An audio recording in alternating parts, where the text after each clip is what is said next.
pwede magtrabaho. Ano nagawa ko? You are fired. Go! Tinanggal mo sa trabaho si Cecil?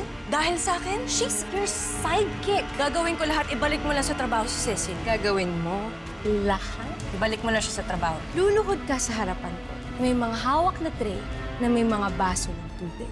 At hindi matapon yung tubig, I can give your friend her job back. It's a prank! Request a client. Eto! You're already dead.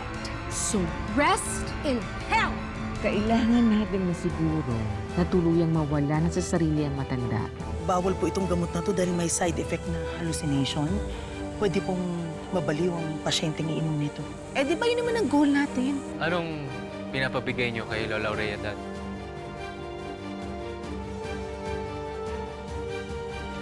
Francis. Your Tita Lani. Tita. Hi, Francis. What brings you here? Napadalaw ka yata. I wanna ask you something, sana, Dad.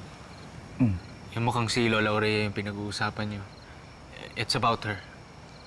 But before I ask that, ano yung tungkol sa may ibibigay kayo sa kanya? Well, it's about Ma'am Aurea's medication sa facility. No? And from time to time kasi double check ko yung nurse na naka-assign sa kanya.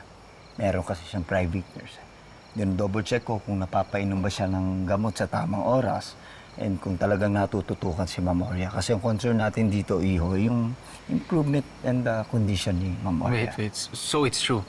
Nasa isang facility nga si Lola?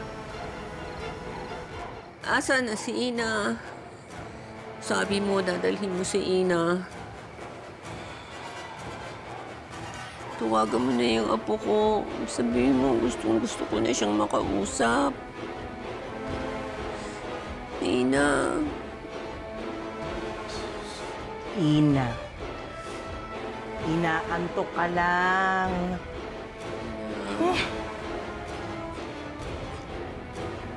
Buti na lang. May side effect na pang patulog tong gamot na to. Tawagin mo si Ina.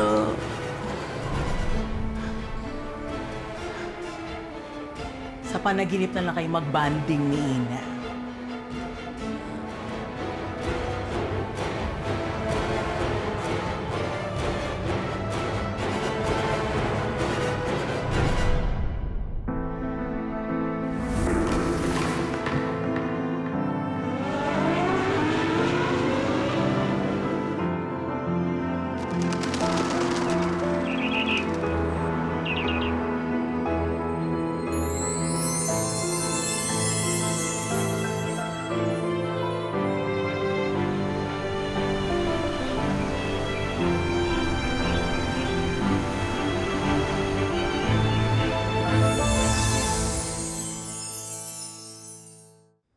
The moment na nalaman ko to, I rushed here to ask you about it, Dad.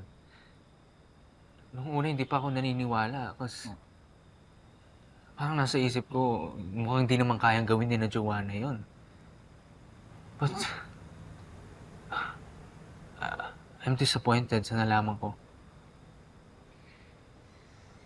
Why, Dad? Ganito lang kasi yan, kasimple, anak. Kapag inayaan natin si Ma'am Aurea doon sa mansyon nila, sabihin natin merong tututok. Pero hindi tayo sigurado kung maalagaan mabuti. Now, kung yung mga apo naman niyang titingin sa kanya, sabihin natin si Joanna, paano kung mapabayaan ni Joanna yung trabaho niya? At maapektuhan yung kumpanya, which is yun ang ina-avoid natin. Saan facility niyo nilagay si Lola?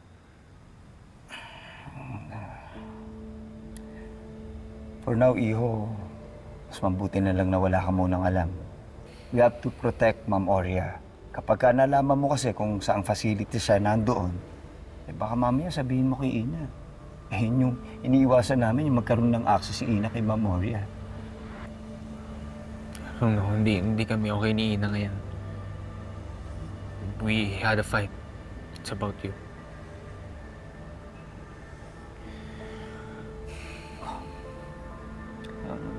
Ibig mo sabihin, pinagtanggol mo ako? Well, yun ang tamang ginawa mo. After all, I'm your father. Pero alam mo, Iho, mabuti na rin na hindi na kayo okay ni Ina. Kasi una-una, alam mo, yung batang yan, sirang-sira na yan. Mabagsak na yan. At lahat ng tao doon sa kumpanya, alam lahat ng mga kalokohang ginawa niya. Hindi ka na dapat nag-aaksaya ng panahon dyan sa tao na yan. Ang gawin mo na lang, ha? Mag-ukol ka ng panahon doon sa mga tamang tao. Doon sa tamang tao na pwedeng makatulong sa'yo. Makatulong sa akin. Sa atin. Na.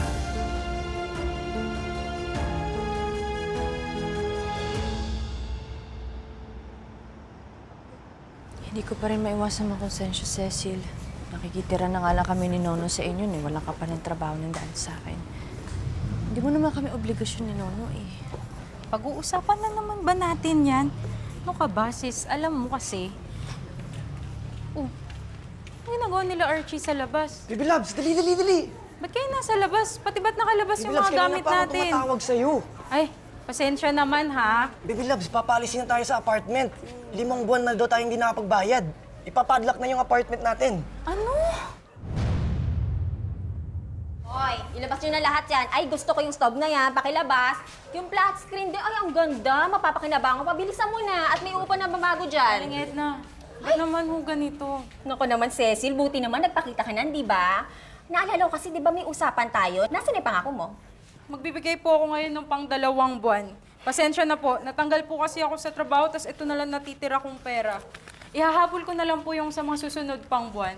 Teka lang ha, narinig ko na kasi yan eh. Cecil, wala nang palugit pa. Hindi ko naman kasi kasalanan kung natagal ka sa trabaho, hindi ba? Saka ganito lang kasi yon. Kung wala kang pambayad ng pang-5 buwang renta mo rito, eh mabuti pa, maghanap na kayo ng malilipatan nyo. Hindi ba? And besides, hindi charity house ang apartment ko. Naririnig nyo ba ako? Naiintindihan nyo? Ha? Ay, pakipadlock. Labas nyo muna yung flat screen ko. Maganda yung mabebenta ko kayo ng doble. Padlock yan ha? Huwag niyo papapasukin to. Ay, naku, huwag mo ulit. Ringit na! Oh, nakapag-usin na kayo. Kaka-wrinkles lang sa inyo. Sige na ba? Ate na, alis tayo bahay. Saan tayo punta?